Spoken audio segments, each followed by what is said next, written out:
vivid verses. The atmosphere in the dining room had reached a state of critical instability long before the first dish was thrown. I could see the tremors in Alara's hands as she gripped her silverware, a physiological manifestation of the rage she hadn't yet learned to regulate. I sat at the head of the teak table, an architectural piece I had selected for its durability and clean lines, and watched the steam rise from the Panang curry. I had prepared the meal myself, following the traditional recipe with the same exacting standards I applied to my structural engineering firm. The balance of heat, acidity, and fat was perfect. It was a shame it was about to be wasted. The outburst occurred at precisely 6:14 p.m. It wasn't triggered by a major event, but by a minor correction I had offered regarding her schedule. The curry hit the slate gray wall first, a violent splash of orange against the matte finish I'd spent 3 weekends applying during the previous month. The coconut milk and bell peppers followed, creating a slow, viscous trail down to the baseboards. Alara stood, her chair screeching against the hardwood like a dying animal. Her features were distorted by a specific, high-octane brand of entitlement. "You will never be a real part of this family. Never," she screamed, her voice cracking under the weight of her own vitriol. I did not flinch. I did not raise my hands in a defensive gesture. I simply sat there, observing the biological reality of her tantrum. I had processed variations of this data for 1,095 days. I had cataloged the whispered snubs when Serafina was in the garden, the calculated silence when I offered to help with her advanced calculus, and the door slammed with rhythmic frequency whenever I asked a basic question about her day. But tonight, the behavior had moved from the realm of passive-aggressive friction into overt structural failure. I turned my gaze to Serafina. I was looking for the necessary corrective feedback, the parental intervention that would signal a functioning partnership. We had analyzed Alara's lack of discipline in a dozen private sessions. Serafina had always promised to implement a system of boundaries. She had never followed through. Tonight, as I waited for her to speak, I saw her expression harden. However, the frost was directed at me, the observer, rather than the aggressor. "She is my daughter, Theron," Serafina said, her voice tight with a misplaced protective instinct. "She isn't one of your projects. Do not attempt to discipline her." The statement resonated in the quiet room like the sharp, final crack of a support beam snapping under tension. It was an irreversible declaration of my status in the house. I did not yell. I did not plead for my place in the hierarchy. I did not allow my heart rate to climb above its resting state. I simply processed the new information, stood up, and methodically cleared my plate.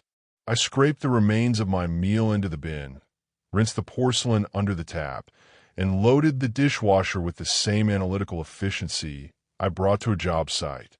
Alara was still sobbing, though the rhythm seemed more confused now, likely because I hadn't provided the emotional explosion she needed to justify her behavior.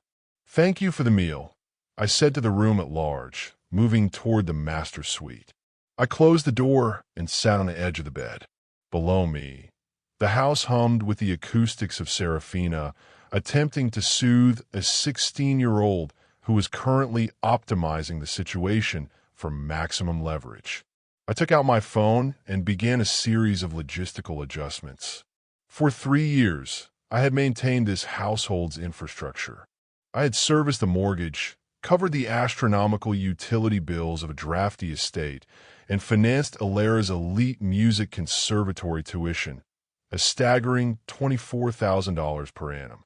I had viewed myself as a stabilizing foundation, but the data now proved I was merely a high-yield credit facility with a pulse. I initiated the first call to the conservatory's bursar office, then the premium credit card servicer, then the specialty insurance provider for the vintage hatchback Alara drove. The dialogues were brief and objective. Yes, I am certain, I told the billing officer. Effective immediately. No, no further explanation is required. The account is to be closed, and the balance is settled as of tonight. By the time Serafina entered the bedroom an hour later, I was propped up against the headboard, reading a technical manual on the structural risks of urban density. My breathing was rhythmic and deep. She stood in the doorway, her arms folded across her chest in a classic defensive posture. "Are we going to discuss the tension?" she asked, her tone suggesting I was the one being difficult. I looked up, my gaze calm and unblinking. "Discuss what, Serafina? The dinner incident? Alara's outburst? You've already defined the parameters of our roles quite clearly. I am simply adhering to the boundary you established." She let out a long, exhaled breath, the sound she utilized when she felt I was being intellectually obstinate. "She's 16, Theron. Adolescents are erratic by design. They lash out at the people they feel safest with." "Perhaps," I replied, "but your statement was very deliberate. You told me I had no right to correct her. I'm taking that directive seriously. If I have no authority, I have no responsibility. And if I have no responsibility, I have no reason to provide the resources attached to that role." She opened her mouth, but the logic didn't offer her an easy entry point for an emotional counterargument. "Good night," I said, returning to my book. I heard her retreat into Alara's room. I heard the low, conspiratorial hum of their voices, followed by Alara's subsequent rise in indignation over some minor grievance she had manufactured to maintain her mother's sympathy. I finished my chapter and extinguished the light, closing my eyes on a world that was about to undergo a massive shift in equilibrium. Wednesday morning was a study in tranquility. Serafina had already departed for her botanical consultancy firm. Alara remained behind her closed bedroom door. I brewed a pour-over coffee, measuring the beans to the gram, and prepared a breakfast of soft-boiled eggs. As I ate, my phone signaled a series of incoming data points. A confirmation from the music conservatory, account settled, enrollment status, pending withdrawal. A notification from the credit provider, secondary user card deactivated. A message from the insurance firm, policy for the vintage vehicle terminated. I finished my coffee and drove to the office. It was a standard Wednesday for the first 4 hours, until the data finally reached the other side of the equation. The call arrived at 10:47 a.m. "What did you do?" Serafina's voice was a volatile mixture of panic and fury, the sound of a system under more pressure than it was designed to handle. "Good morning, Serafina. I hope your meetings are going well. The conservatory just called me. They said Alara's tuition account is closed. They told her she isn't permitted in the rehearsal hall tomorrow for the spring showcase prep." "What's going on?" "That is an accurate summary of the situation," I said, leaning back in my leather office chair. "I terminated the funding this morning. She'll need to transition to the local performing arts charter school. I looked into it. It's within the district and has a respectable faculty." There was a vacuum of silence on the other end. Then a low hiss. "You can't just do that. You can't just enter education because you're mad." "I'm not mad, Serafina. I am being consistent. I will not subsidize a $24,000 a year luxury for a person who physically assaults my home and informs me I am not part of the family. From a resource management perspective, it is an illogical investment. My capital is now reserved for those who recognize the partnership it supports." She's a child. She is 16. She has the cognitive capacity to understand that actions have consequences. This is a basic law of physics, Serafina. If you remove the support, the structure changes. "What else did you do?" she demanded, her voice dropping an octave. "I closed the secondary credit line, and I canceled the insurance on the hatchback. Since I am not her father, as you both reminded me. I have no business providing her with a vehicle and a spending budget that exceeds the national average for a working adult. She needs that car. How is she supposed to get to her rehearsals or see her friends? I restored that vehicle and titled it in my name. I reminded her. I was allowing her to operate it as a courtesy. That courtesy has been revoked. She can utilize the bus system or walk. It's 4 miles. You're being cruel because your pride was bruised by a teenager. I adjusted my headset, my voice remaining perfectly level. I'm being observant. I am establishing a new equilibrium based on the boundaries you drew. You informed me I have no say in her life. I have accepted that. Consequently, I am no longer the provider for a life I am not allowed to participate in. We can discuss the details further in person this evening. She disconnected without another word. I returned to my blueprints, reviewing the stress tests for a bridge project in the northern part of the state. My focus was absolute. At 3:15 p.m., Elara called. I let it go to the digital assistant. She called again at 3:22. I ignored it. Then a text arrived. You are seriously ruining my life? Fix this now. I did not engage. I knew that any response would be treated as a weakness to be exploited. When I arrived home, the sound of the front door closing behind me was met with a high-energy kinetic response from the living room. Serafina was waiting. We need to address this now, she said, her posture rigid. I moved to the kitchen and began preparing a stir-fry, my movements practiced and efficient. I'm listening. You cannot make unilateral financial decisions that affect Elara's future. We are a household. We were a household until Tuesday at 6:14 p.m., I said, slicing ginger into matchsticks. At that moment, you defined us as 2 separate entities, you and your daughter on one side, and me on the other. I am simply operating within the framework you provided. You manage Elara's development and her expenses. I manage the assets I bring to the table. That isn't how a marriage functions, Theron. It's a partnership. I turned to face her, the knife resting on the cutting board. My expression was neutral, but my eyes were clear with the weight of 3 years of accumulated data. You're correct. A partnership requires a shared vision and mutual respect. When was the last time you consulted me on a discipline issue, Serafina? When was the last time you supported my authority when Elara was blatantly disrespectful? When was the last time I was treated as a stakeholder in this home rather than a resource to be tapped? Provide me with one specific instance from the last 12 months.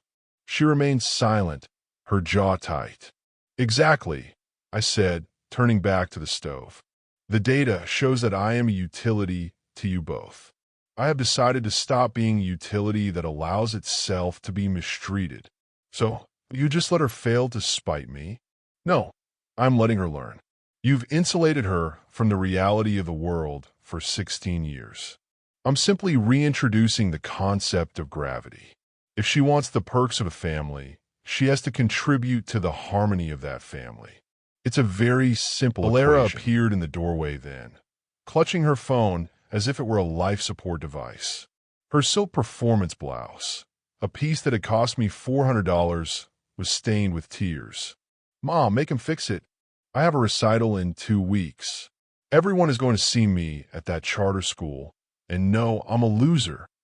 I continued to toss the vegetables in the wok, the sizzle filling the silence.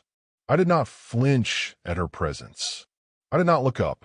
Serafina looked at us both, the structural flaws in her parenting strategy finally becoming visible to her. Elara, go upstairs. Theron and I need to resolve this. Why? He's not my dad. He's just the guy who lives here and pays for things. Elara spat. I didn't blink. I didn't even look her way.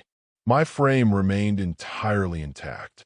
Serafina's voice finally cracked, a jagged sound in the kitchen. Elara, room. Now. The girl fled, the upstairs door slamming with enough force to vibrate the copper pots hanging above the island. Satisfied? Serafina asked me, her voice trembling. No, but I am no longer pretending that this house is built on a solid foundation. I am no longer willing to be the invisible pilings that keep your life upright while you both pretend I don't exist. For the first time in our marriage, I saw a flicker of genuine accountability in her eyes, though it was quickly masked by defensiveness. That isn't fair, Theron. I love you. Love is a verb, Serafina. It's a series of actions and choices. Provide a counterexample from the last year where your choices reflected that love over your daughter's convenience. She couldn't. I plated the food, set the table for two, and then carried my portion to my study. I'll be working late on the bridge project. Enjoy your dinner. Thursday morning brought a new set of challenges. Alara came down the stairs in her conservatory uniform, a tailored wool and silk ensemble. She stopped when she saw me at the kitchen counter. I was already on my second cup of coffee. The public transit schedule is on the refrigerator, I said, my voice as calm as a morning lake. The Arts Charter School is 4 miles east. The bus leaves at 7:15. Your mother has the enrollment forms. Alara's face was a mask of sheer disbelief. You're actually making me go there? With those people? My violin teacher says I'm a prodigy. You're ruining my career. I'm not making you do anything, Alara. You are free to pursue your career. However, I am no longer the benefactor of that career. Your mother is free to pay the Whitmore tuition if she has the liquid assets available. If not, the charter school is your best option for continuing your studies. We both knew the financial reality. Serafina's botanical consultancy was successful in its niche, but it didn't cover an $18,000 monthly mortgage, property taxes, and a $24,000 tuition bill on top of a luxury lifestyle. Alara ran back upstairs, and a familiar sound of weeping filled the house. I checked my morning briefings and prepared for my day. At 7:45, Serafina appeared. She looked like she hadn't slept. The credit card, she said, skipping the pleasantries. She needs it for her sheet music and supplies. She can request a stipend from you, I replied. I've already calculated the grocery budget for the month. It's more than sufficient for high-quality nutrition. I won't be providing a discretionary fund for someone who views my presence in her home as a grievance. You're being vindictive. I'm being precise. Why would I provide a credit line to a person who has stated quite loudly that I am not part of her family? It's a poor allocation of resources. I am reallocating that capital into my own retirement and investment accounts. Alara came down again, this time in a hoodie and jeans, her face red and swollen.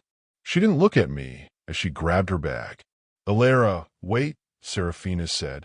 I'll drive you to the district office to finish the paperwork. Don't you have a major client meeting at 9? Alara's voice was hollow. I'll cancel it. It doesn't matter. They left, and the house was suddenly quiet. I finished my work and headed to the firm. The day was highly productive. I didn't check my personal phone until the late afternoon. There were multiple missed calls from Serafina's sister and her mother. The flying monkeys had been dispatched. I ignored them all. I wasn't interested in an emotional jury.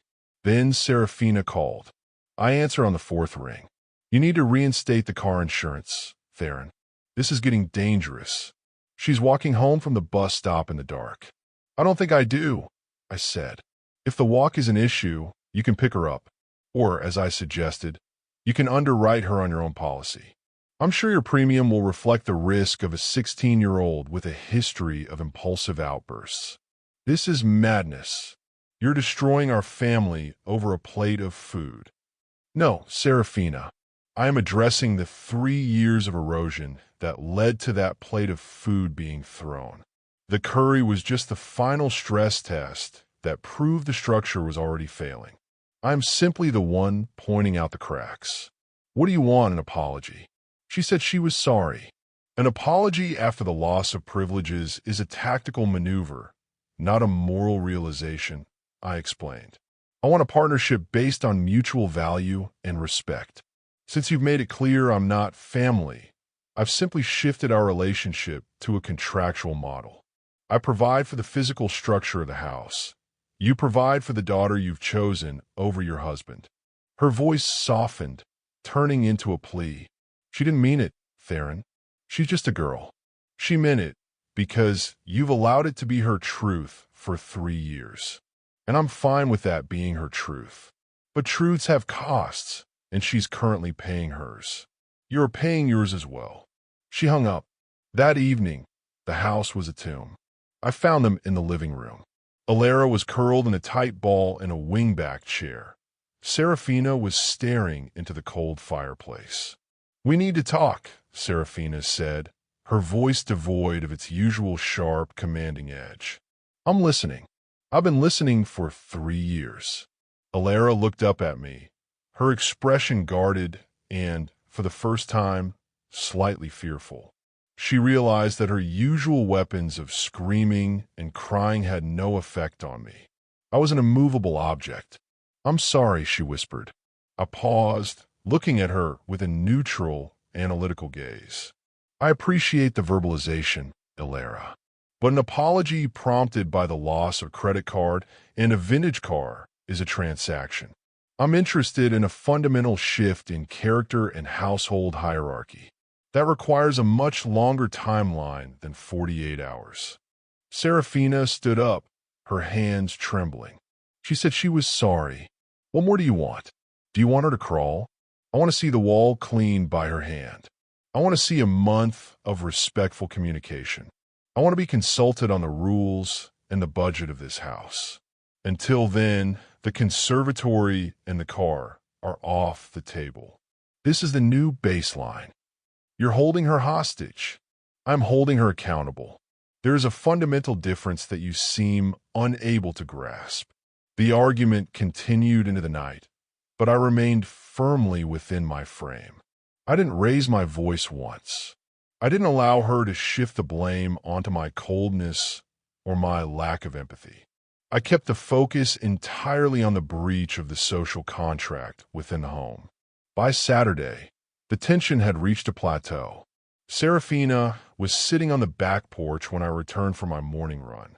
"I talked to a mediator yesterday," she said, not looking at me. "And what was the professional assessment?" She said I'd have a very difficult time maintaining this estate and Alara's lifestyle without your direct income. But she also said you're being financially abusive by cutting her off so suddenly. I stopped, wiping the sweat from my forehead with a towel, looking at her with genuine curiosity. Is it abuse to stop paying for luxury items, the conservatory, a car, a premium credit card, for someone who openly despises you? Or is it simply the cessation of a gift? I'm still paying the mortgage. I'm still buying the high-quality groceries. I'm still providing a roof. I'm simply not paying for the elite extras for a child who tells me I don't belong here. If that's abuse, then every parent in the country who doesn't provide a $24,000 tuition is an abuser. She looked away, unable to reconcile her narrative with the facts. "I don't even know who you are anymore, Theron.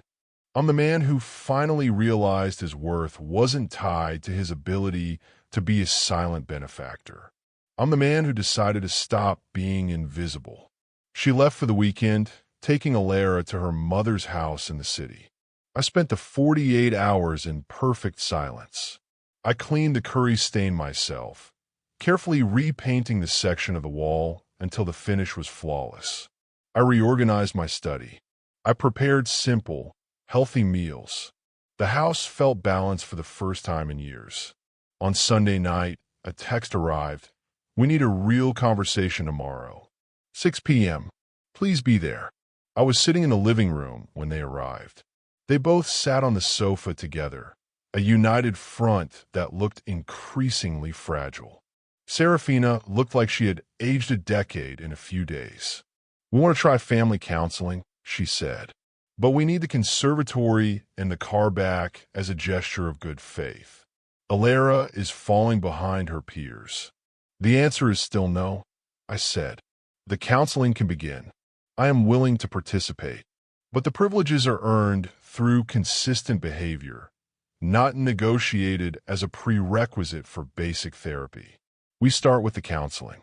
We see where we are in 90 days of respectful cohabitation.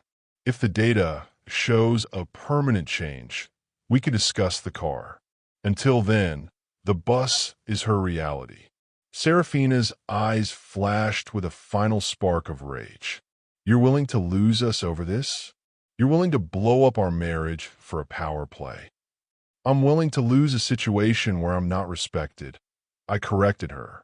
If us requires my total submission to a teenager's whims and your enabling of them, then us was a fiction I was paying to maintain. I'm no longer interested in buying fiction. The next few months were a slow, methodical reconstruction. There were moments where Serafina tried to gaslight me, claiming I was remembering the dinner wrong, or that I was too sensitive to a child's words. I simply produced my journals or remained steadfast in my observation of the objective facts.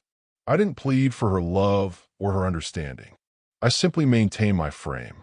Eventually, the divorce papers were filed. Surprisingly, I was the one who initiated the process. During our fourth counseling session, the therapist asked Serafina what she valued most about our marriage. Her answer was the security. She didn't mention my character, our shared interests, or our bond. She mentioned the safety of the structure I provided. I realized then that I wasn't a partner. I was a premium insurance policy. The divorce was as clinical as my engineering reports. I moved into a smaller, modern home overlooking the river. It was a space designed for one, though it was welcoming to friends. 3 months after the final signature, I was sitting at my new table, eating a quiet meal. I ran into them at a local art gallery recently. Alara was there, looking more mature, carrying a violin case that wasn't from the elite conservatory. She was attending the local arts charter school I had suggested. She actually stopped and looked at me, her eyes devoid of the old fire. "Hey," she said, her voice quiet. "Hello, Alara. How is the violin?" I'm doing okay. I'm lead second violin in the district orchestra. It's actually more competitive than I thought it would be." "That's impressive," I said, offering a genuine nod of approval. "Hard work usually yields results." She nodded, and for the first time in 3 years, I saw a flicker of genuine respect in her gaze. She knew I couldn't be moved, and in that immovability, she finally saw me as a person rather than a tool. Serafina watched from across the room, looking like a woman who had realized the high cost of a bad bet.